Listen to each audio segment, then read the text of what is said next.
because this is documentation and reporting specifics. Okay? So we'll just wait for this.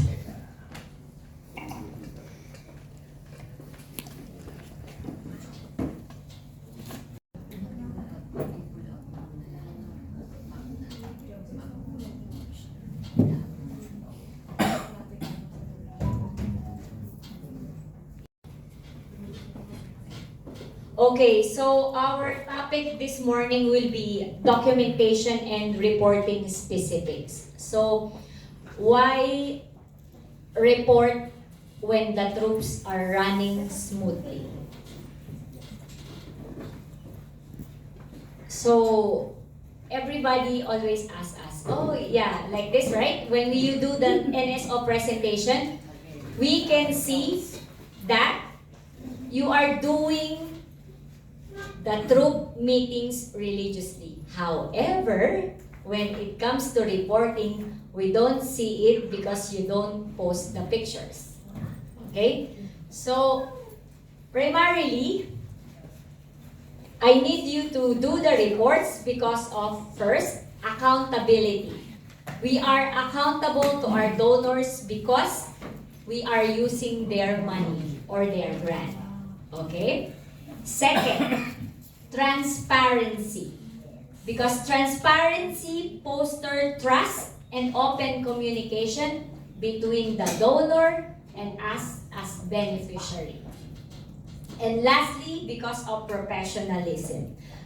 During the project management cycle, the more professional we are, if we are on time, our deadlines, report submission, then more sponsors will have their trust. And then, of course, more sponsor means more money, so more grant. So, the Ticket to Life project started with only street children. However, since there are more project donors that are coming in after 5 years of this project, and then after 10 years of this project, we eventually extended it to nine perimeters of the CEDC. Okay, the boss explained it to you. So for the projects that you are going to submit to us, this is the ultimate question yesterday. So how? Okay? First, we evaluate the initial project proposal. Lance will send already uploaded on the Google Drive. So, troops that is in conforme with the 9. As much as possible. The troops is already running for 6 months to 1 year. And then, after you complete all the forms, you submit to your National Scout Organization, your NSO will forward to us, and then we will start evaluating your project proposal. We will call for a meeting. Can you this? Hello? I cannot read. Operator. Can you close the participant list? Yeah, this is not our... Okay, thank you. Okay, so during the meeting, when we evaluate your project proposal, we will have to check the demographics of your project. Check the background, check which family your scouts belong, everything like that.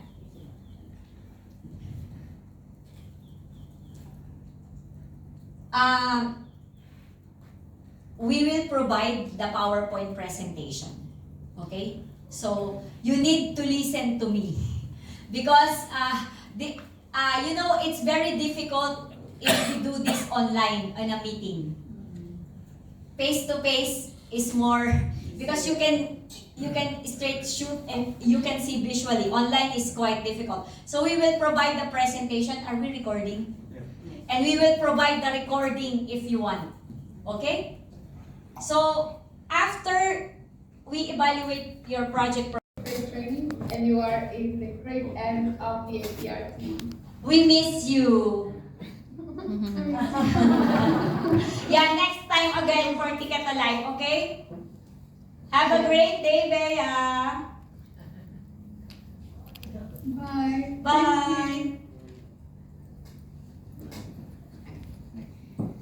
Okay, so this is the report forms that you need to accomplish.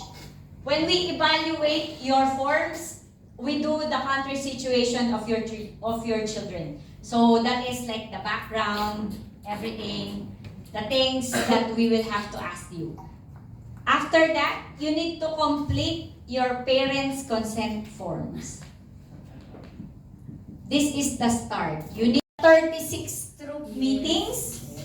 Advance at least 50% of your kids to the next level. And optional, it depends on how you are going to target another. The required is until advancement, okay?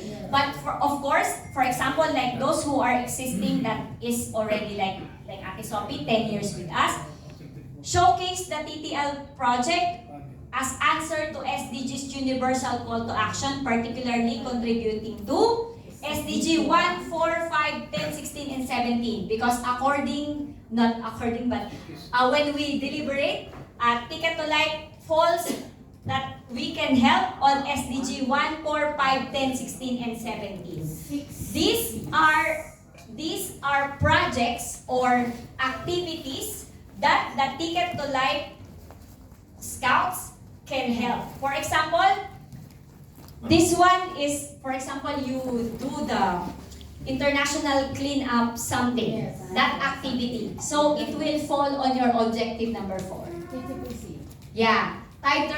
Those world programs, initiative, Tide Turner's Plastic Challenge. Then for example, like Earth Tribe, some activities in your country will be tree planting.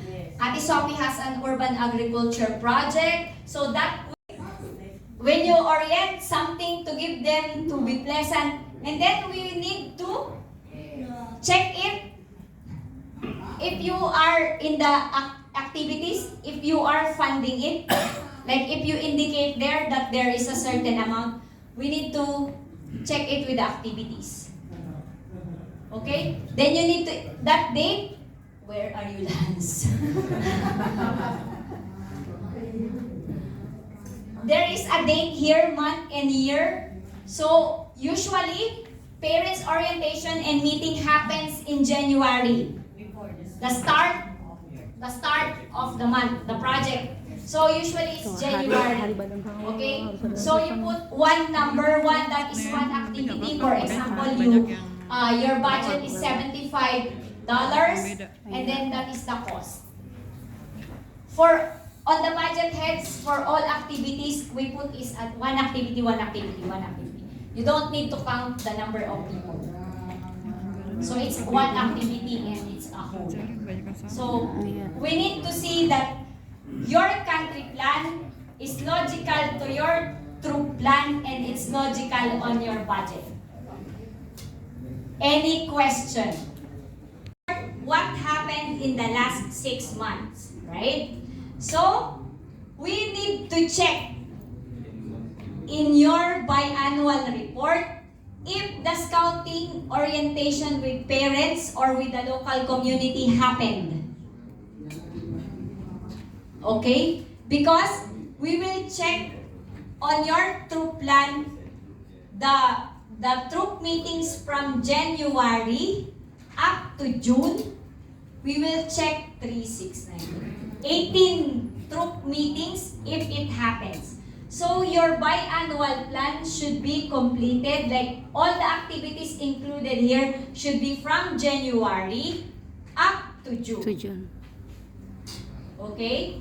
So we will check status, is it implemented, cancelled, postponed, or something. Annual plan, there is camping and activities. You need to take approved budget is what did you put on your approved budget? Okay? It depends on the budget heads that you will submit to us. And then, for example, your actual expenses, we already saw that camping and other activities, you have 315, 150 of that. However, when we check your budget plan, your budget for that is only $75 US. Then just indicate, donors give additional money for the orientation meeting with parents. That's it. We will not question you anymore. No need. If it's actually 315 and you use 315, no issue. If you underuse it, you need to give an explanation. No, sir. Not like that. Indicate on your country plan that you will have this and you will have certain amounts also in the budget, right? For example, your camping and activities is 75. Okay, and that is the only activity you did, and it balloons into 150. However, that activity, you have other donors. Then just put additional money. For example, membership fee, you did not use. Then, however, NSO keep the TTL free registration. Approve budget transferred to camping and other activities. Then, that's it. Okay. Line 132, okay, I understand. 160, I understand, because actual is 320, so donor gave extra, Yes. so it's justified. Line 3, 350, actual expenses 150, but it's actually less But, than half. yes sir, but however, this is like only part, 6 months of your camping and other activities. If this one is already half, it's fine. Oh, it's slightly more than half. Yeah, if it's like you need another 6 months, we don't usually question, just put donors give money or something like that. No, If just to understand Yeah. how's the Yeah. thought of thinking. yeah, as what you call this. So this is like a sample. This is the Ticket to Life project of Nepal Scouts. So they have this Facebook page. Next. Of course, this is how we check your troop meetings. You need to do what do you call it in Facebook? Album. Every Saturday after the meeting, Ate Sophie and Derek uploads picture. You need to indicate that the meeting dates and then what it is, activity. Sometimes other countries, they don't put meeting date, but they put, for example, TTL Troop Meeting 1. Then you can indicate February 23, then remembering BP, because this is near to the Founders Day. Sure, please, hashtag Scouts, hashtag Ticket to Life, hashtag TTL Scouts _ APR. Please, especially these two are most important when we search the thing. NSO meetings will happen. We will have a world meeting on the 28th. So after all the results of the meeting, because we also have our, not grievances, but some things to point them. So we will have NSO meetings individually. Okay. So next year, we will have a best practices contest, and this contest really has some money involved. We haven't finished the deliberation of the things, but we just like titled it, My Ticket to Life is Scouting. It's about your kids. This will be happening maybe around on existing. You will be featured in one of the months. You need to choose 1 month that you want to be featured in the scout.org. For example, Bangladesh we will have an APR Scout Jamboree this January. And scouts from the TTL project will be attending the Jamboree this January. Okay? So the first feature will be Bangladesh because of the story. I want those existing to choose a month. Where do you want to be featured? You want everyone to have Yeah. You can have, everyone can have. I told you, as long as you upload it in the scout.org, hashtag Scouts. Okay? Tagum every week. Last Monday, particularly my report on advancement, I provided you the passport. Yes. It is not free. Yeah. Please return it back to us because it is the actual passport of our scouts. So we need to submit. Yes, yes. So whoever has that passport, Yes, please. we have not given it to you, but please return it back to us because we will need to submit it to our local council for processing of their advancement. Okay, so that's my my request. You can just give them the soft copy of the passport if they want to. Yes, yes. Yes, yes. Lance will provide you the soft copy of the Yes, passport. yes. I think it's... That's his idea, so we will do it. We can download it If and give we it to you. will, But the hard copy, please return it back to Derek because Yeah, that the is the passport. copy of the Scouts. It has already some things inside. So Yes. for those who got the passport, please, please return it back. That's all. Maybe we can translate that In English. to return the passport. the purpose of the project in its corresponding objectives. You just need to answer. However, as I reminded you, this is a national project. Your national PTL coordinator should call for a meeting with all of your troops and decide on the objectives.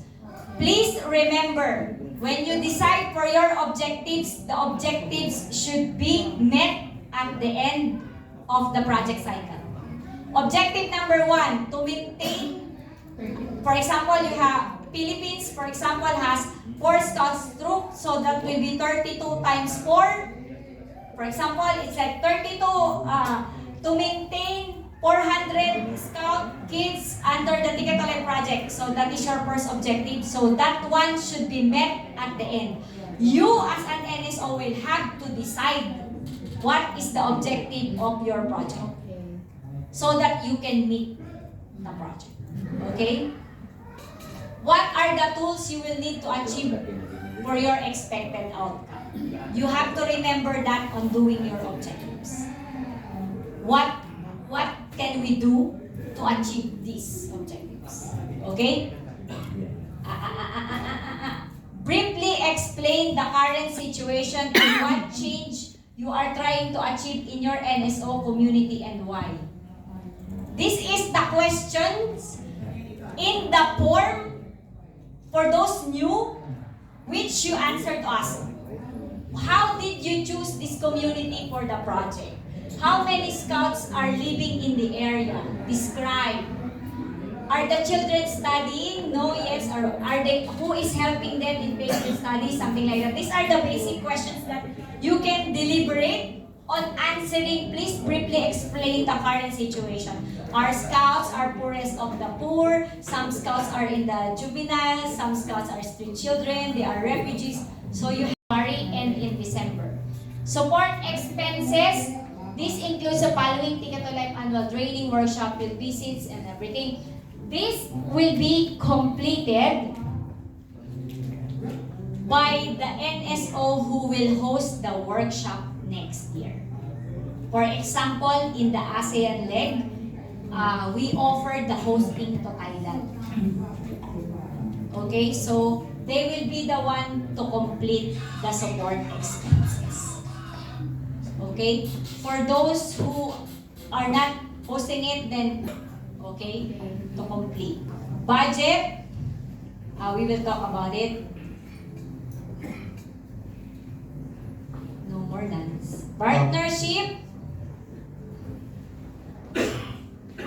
Okay.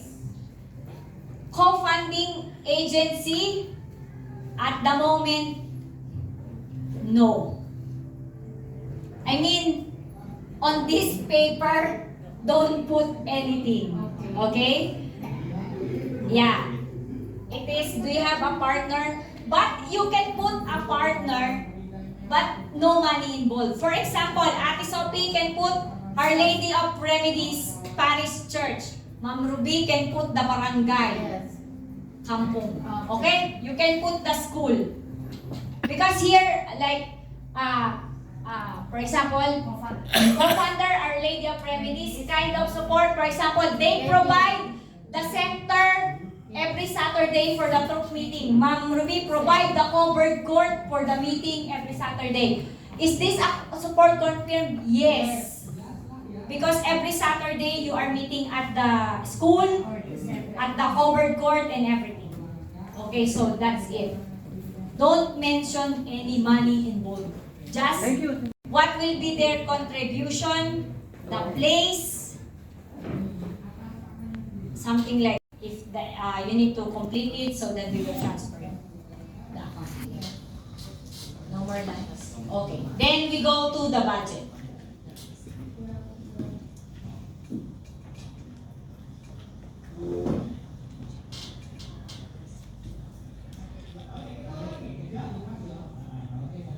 Budget. Only activity 1 will be completed. Continue to support the number of troops, scout troops in the Philippines. There is already a budget breakdown in here. The one that we will upload per country, this one is already completed. But that one is subject, for example, Philippines, for example, has 5, Thailand only has 3, so this one, of course, will change. Depends on the number And of it depends on the number of troops that we approve for 2023. For example, we have some allocation for Indonesia for the expansion, so we will have to do that. So this one is already computed as a total of 1,500. Because everybody will receive at maximum. Okay, so of course, support expenses will have to be declared downstairs. What if you are the one hosting the Ticket to Life workshop? From this clock system that the national coordinators will complete. So this activity means that the activity that you indicated in this budget plan. Okay. So let's say this is the activity to continue to support because that will be the only activity that we will need as an NSO. And yeah. The Flux application grant is like the overall as a whole, as an overall thing. because it's a grant For the whole, yes. On your country plan, you will see the activity, the indicator, the verification or proof, expected date of the activity, in charge, projected cost if it has a cost. The cost should be logical to your budget. Yep. And how much is the projected cost? This cost, you need to indicate this cost in the activity section of the budget. Okay? We need, for example, if you put investiture program, that's open later the budget. You will see number 3 for the existing advanced scouts, and then how many? We really need to indicate now how many, because I know the existing is already doing this. And then objective number 4, showcase. And all your activities that we will have budget that will showcase your Ticket to Life Scouts as an advance or advancement or any ordinary activity that will hit SDG 1, 4, 5, 10, 16, 17 should be on this objective. Because for example, Palangkaraya will do tree planting. It will hit SDG something. Then we need to feature Palangkaraya on that. Like, please Jayakarta on that. We will have to check the projection. So all those activities that will hit your SDGs, put it here. On objective number 2, for existing all regular activities. Your budget heads, budget ceiling is already indicated. Okay? Same rule. If you don't use this, transfer this. Flexible. Okay? As advice, we only give your leaders meeting, parents orientation, if you have a BP day celebration, investiture, like before you have COVID awareness, don't elaborate all the meetings of the troop meeting here. Just indicate conducted 18 troop meetings because 6 times 3. We are 24. 24, okay? Just indicate the highlighted activities in your country plan in these activities. However, because of course contracted COVID and everything, or you need to, for example, action taken is reschedule, new schedule, okay? Venue is, for example, what are the challenges? Venue was not possible for the scout training. For example, camping and hiking activity is, venue is not possible. Why? Typhoon. The covered court is something flooded or whatever. Reschedule the scout meeting in another day or something like that. Okay? Challenge, short notice to attend an event. It's always like that. Miss Sophie, can you send scouts? When is it tomorrow? Okay? It's a challenge. There is a recording of a WOSM training on emotional intelligence that will be saved on the folder for the Typical Life team. So you can always watch the movie. It's 1 hour, so we cannot do that. We cannot show it here. It would be very boring, but then you can view it at your own time. Okay. So, what is identity? So, incorporates ideas, belief, qualities, and expressions that make a person. So, who am I? What is identity? What did you say a few minutes ago? Your culture. Difference is the son of the king. Differences is the daughter of the king. That's a joke. Recognizing that each one of us is different and unique. We have established that already. That every one of us is unique. So when somebody does not think the way you think, don't get upset. It's natural. You're two different people. You know? Even Dr. Manny, even you have a wife? Of course. Okay. So if your wife or your husband gets cold on you, you know what it means, cold? Yeah, okay. Silent treatment. Yeah, silent treatment. If your wife or if your husband got cold on you, it's called climate change. So the Ticket to Life project really originated in Kenya. It's the same name, Ticket to Life project.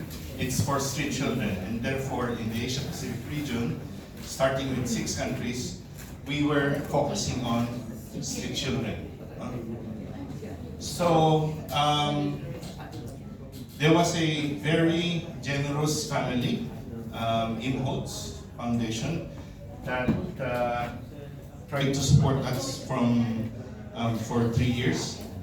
So we expanded it with children and youth affected by conflict and disaster, internally displaced people or IDPs, refugees, ethnic minorities, children and youth living in disabilities. We have one now in Bhutan.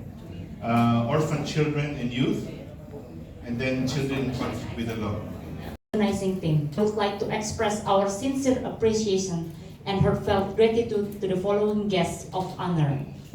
Your Royal Highness Princess Mangkubumi, National Commissioner on National Community of the Gerakan Pramuka, Asia Pacific Region, RSC Consultant. Mr. J.R. Pangilinan, Regional Director, Asia Pacific Support Center. Mr. Sid Castillo, Director of Educational Method, APR Support Center. National Commissioners of Gerakan Pramuka, kakak-kakak Yogyakarta Provincial.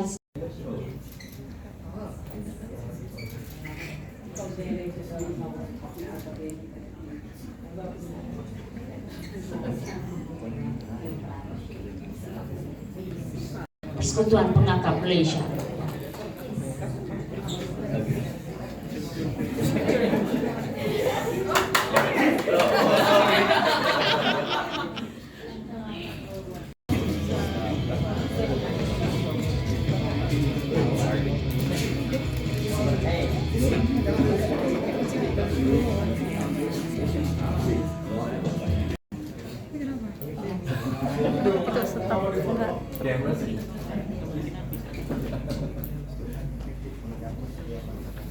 Widya Sukma. Dapat juga dia.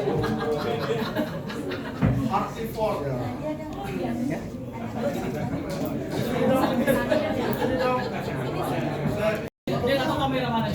Mau difoto nggak? Mahal loh ini.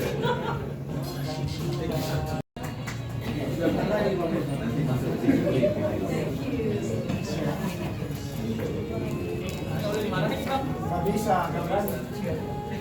Tolong pinggir ya.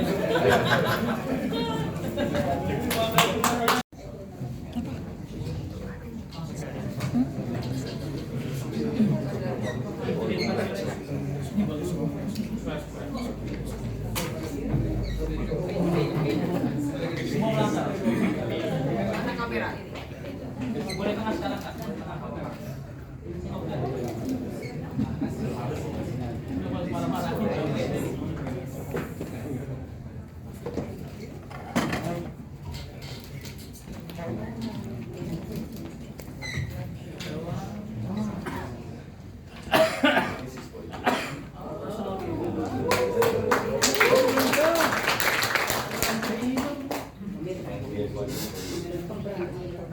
This is our 140th celebration of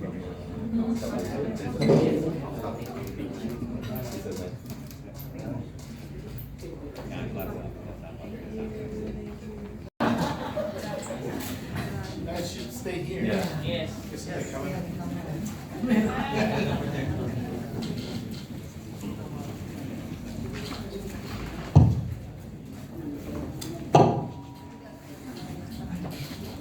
I am tasked this morning to thank everybody who was involved in this workshop, and I hope I will not miss anything, or anybody, sorry.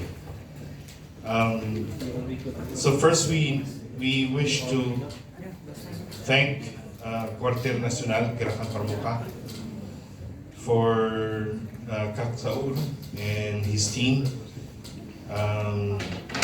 Workshop will not materialize without your support at the background. So thank you, terima kasih.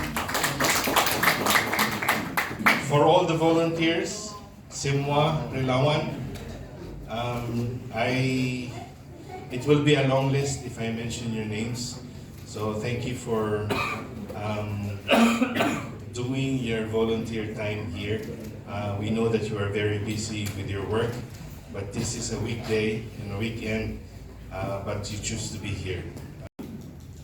Thank you so much for the speech, all of you, and also I'm so happy and very nice to meet you all and feel like a close friend for quite some time, for a long time actually.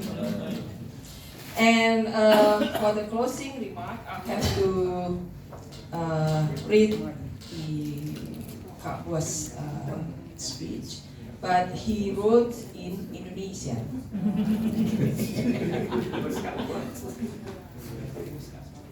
Rio can translate. Why not? Yeah, maybe Kak Rio can translate later. Yeah, I will. Oh,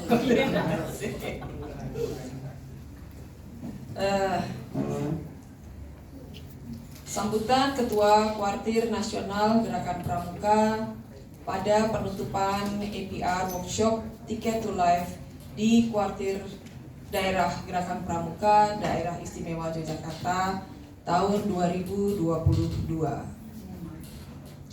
Assalamualaikum warahmatullahi wabarakatuh.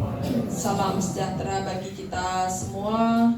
Shalom, Om Swastiastu, Namo Buddhaya, salam kebajikan, dan salam Pramuka. Salam. Yang kami hormati Kakak Dr. Sombun Gunyari, Wakil Ketua APR Scout Committee, Kakak Wanda, mantan Ketua APR Scout Committee, kemudian Kakak GR, Direktur Regional APR,